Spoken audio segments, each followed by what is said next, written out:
Good morning.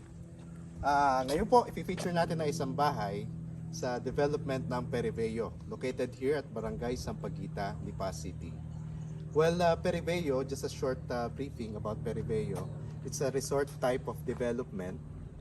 Well, today, ang development nila mga nasa 80 to 90% na finish. Kaya ito nasa likod ko, nakikita ninyo, first kong i-feature sa inyo, it's the Mira model unit. It is situated in a 156 square meters minimum, pero po pwede mas malaki, with an average floor area of 139.4. So, pasukin po natin at makita natin ang loob. Okay? Let's go.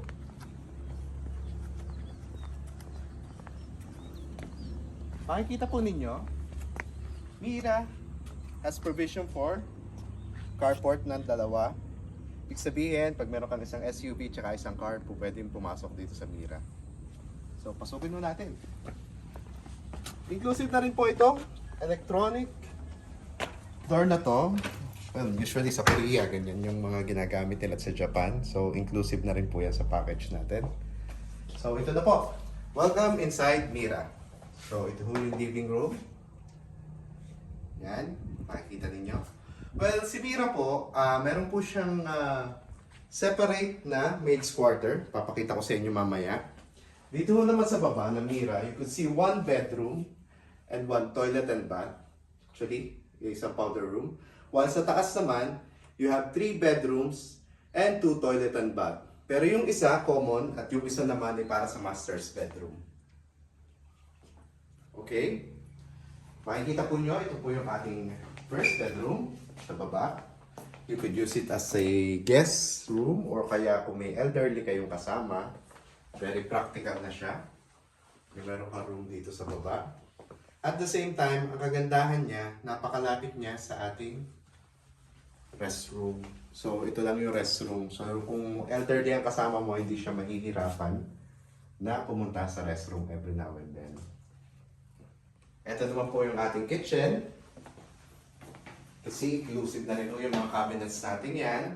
At the same time, dito na nakalagay yung ating exhaust at saka yung burner. Dito sa side naman ito, makikita ninyo, dito naman nakalagay ang ating ref. So, okay na siya. Maganda na yung layout niya. Tapos, ito yung access natin papunta sa service area.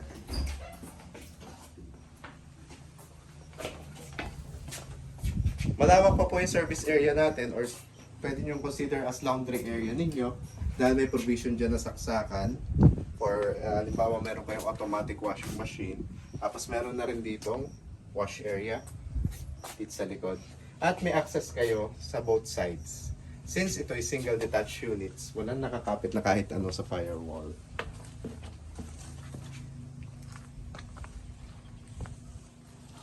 And here, bigay dito, ito naman yung access papunta sa maid's quarter. Yung maid's quarter natin. May sarili rin siyang toilet and bath sa loob. So, pwede po na yung kasama nyo sa bahay ay hindi na kailangan nasa loob ng bahay pa matutulog.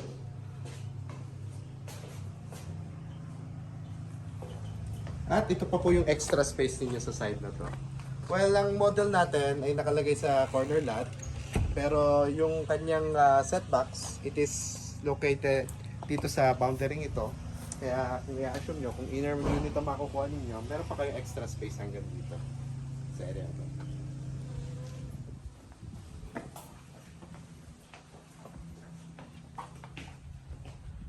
Let's go to the second floor. Kung mapapansin ninyo ang ating hagdan dito, naka-wood planks na siya. So, ang ganda tingnan kasi ng wood planks compared sa tiles. Napaka-elegant. At the same time, pag binabarnisan mo siya, lumalabas talaga yung ganda ng wood. So, pati yung mahilig sa atin, wood din yan. Wow! Okay, welcome sa second floor. So, dito sa second floor, as I mentioned earlier, meron tayong 3 bedrooms. Tapos, meron tayong 2 toilet and bath. Pero yung isang toilet and bath, yun ang common. And the other one is for the master's bedroom. This is the first bedroom. Tada! Yan. Kikikita nyo. Ganda, no? So, actually, nakalagay lang dito pang double bed. Pero I think whiskey queen size kakasya dito sa area to. Malaki ho ito. Sakto. Next. By the way, may mga provision na rin sila sa aircon. This one. Yan. Same din. Magkakasya din dito ang queen size bed. Pero they decided na parang double lang ang ilagay. Kaya maganda siya. Malawak. May mga bintana pa. Para kung gusto mo natural air, pwede mong buksan na lang yung bintana mo. Okay. Next. Well, ito naman yung sinasabi ko sa inyong toilet and bath na common for these 2 bedrooms. Maganda. Napaka-elegant. Kaya, miski may bisita pumunta dyan, may refresh sila sa okay. This is the master's bedroom.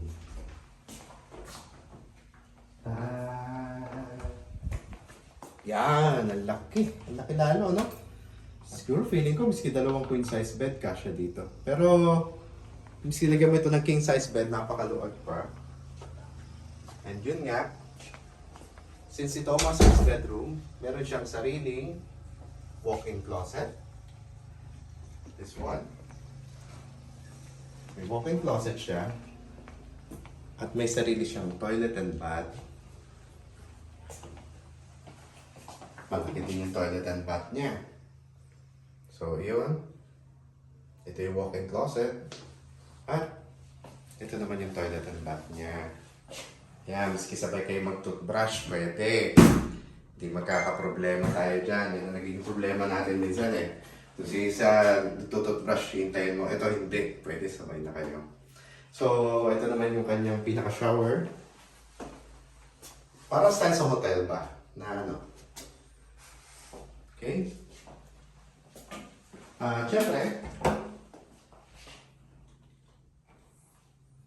since nasa master's bedroom ka, maganda rin na meron ka sariling view. So, na dito, naka-place yung ating balcony. Yan, ang balcony natin. So, umaga-umaga, kitang-kita mo yung mga kapitbahay mo dito. Or sa gabi, pwede ka mag-stargazing dahil open-open. So, yun.